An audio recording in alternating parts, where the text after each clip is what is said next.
അധ്യായം 7. അന്യരെ വിധിക്കരുത്. വിധിക്കപ്പെടാതിരിക്കാൻ നിങ്ങളും വിധിക്കരുത്. നിങ്ങൾ വിധിക്കുന്ന വിധിയാൽ തന്നെ നിങ്ങളും വിധിക്കപ്പെടും. നിങ്ങൾ അളക്കുന്ന അളവ് കൊണ്ട് തന്നെ നിങ്ങൾക്കും അളന്നു കിട്ടും.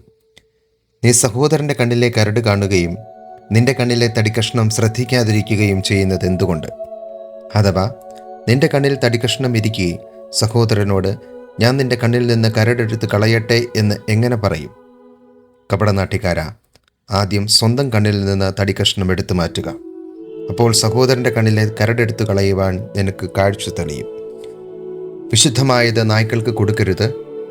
നിങ്ങളുടെ മുത്തുകൾ പന്നികൾക്ക് ഇട്ടുകൊടുക്കരുത്. അവ അത് ചവിട്ടി നശിപ്പിക്കുകയും തിരിഞ്ഞു നിങ്ങളെ ആക്രമിക്കുകയും ചെയ്തേക്കാം. പ്രാർത്ഥനയുടെ ശക്തി. ചോദിക്കുവിൻ, നിങ്ങൾക്ക് ലഭിക്കും. അന്വേഷിക്കുവിൻ, നിങ്ങൾ കണ്ടെത്തും. മുട്ടുവിൻ, നിങ്ങൾക്ക് തുറന്നു കിട്ടും. ചോദിക്കുന്ന ഏവനും ലഭിക്കുന്നു, അന്വേഷിക്കുന്നവൻ കണ്ടെത്തുന്നു, മുട്ടുന്നവന് തുറന്നു കെട്ടുകയും ചെയ്യുന്നു. മകൻ അപ്പം ചോദിച്ചാൽ കല്ല് കൊടുക്കുന്ന ആരെങ്കിലും നിങ്ങളിലുണ്ടോ? അഥവാ മീൻ ചോദിച്ചാൽ പാമ്പിനെ കൊടുക്കുമോ? മക്കൾക്ക് നല്ല വസ്തുക്കൾ കൊടുക്കണമെന്ന് ദുഷ്ടരായ നിങ്ങൾ അറിയുന്നുവെങ്കിൽ നിങ്ങളുടെ സ്വർഗസ്ഥനായ പിതാവ് തന്നോട് ചോദിക്കുന്നവർക്ക് എത്രയോ കൂടുതൽ നന്മകൾ നൽകും. മറ്റുള്ളവർ നിങ്ങൾക്ക് ചെയ്തു തരണമെന്ന് നിങ്ങൾ ആഗ്രഹിക്കുന്നതെല്ലാം നിങ്ങൾ അവർക്ക് ചെയ്യുവിൻ. ഇതാണ് നിയമവും പ്രവാചകന്മാരും. ഇടുങ്ങിയ വാതിൽ. ഇടുങ്ങിയ വാതിലിലൂടെ പ്രവേശിക്കുവിൻ. വിനാശത്തിലേക്ക് നയിക്കുന്ന വാതിൽ വിസ്തൃതവും വഴി വിശാലവുമാണ്. അതിലെ കടന്നു പോകുന്നവർ വളരെയാണ് താനും.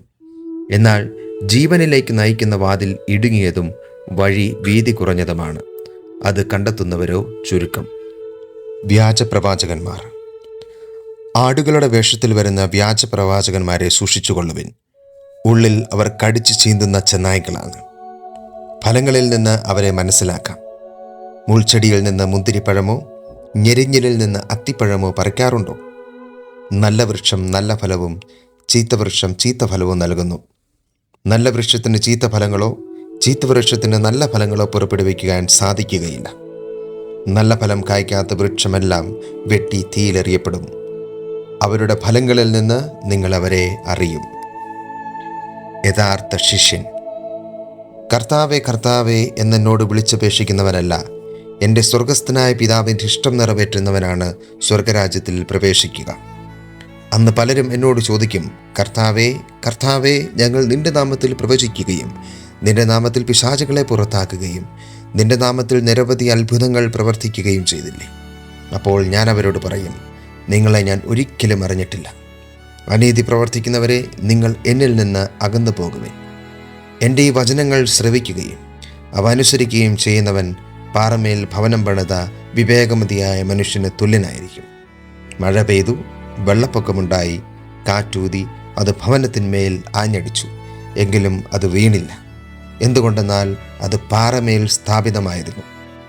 എൻ്റെ ഈ വചനങ്ങൾ കേൾക്കുകയും എന്നാൽ അതനുസരിക്കാതിരിക്കുകയും ചെയ്യുന്നവൻ മണൽപ്പുറത്ത് ഭവനം പണിത പോഷന് തുല്യനായിരിക്കും. മഴ പെയ്തു, വെള്ളപ്പൊക്കമുണ്ടായി, കാറ്റൂതി, അത് ഭവനത്തിന്മേൽ ആഞ്ഞടിച്ചു, അത് വീണുപോയി. അതിൻ്റെ വീഴ്ച വലുതായിരുന്നു. യേശു ഈ വചനങ്ങൾ അവസാനിപ്പിച്ചപ്പോൾ ജനാവലി അവൻ്റെ പ്രബോധനത്തെപ്പറ്റി വിസ്മയിച്ചു. അവരുടെ നിയമജ്ഞരെ പോലെയല്ല, അധികാരമുള്ളവനെ പോലെയാണ് അവൻ പഠിപ്പിച്ചത്.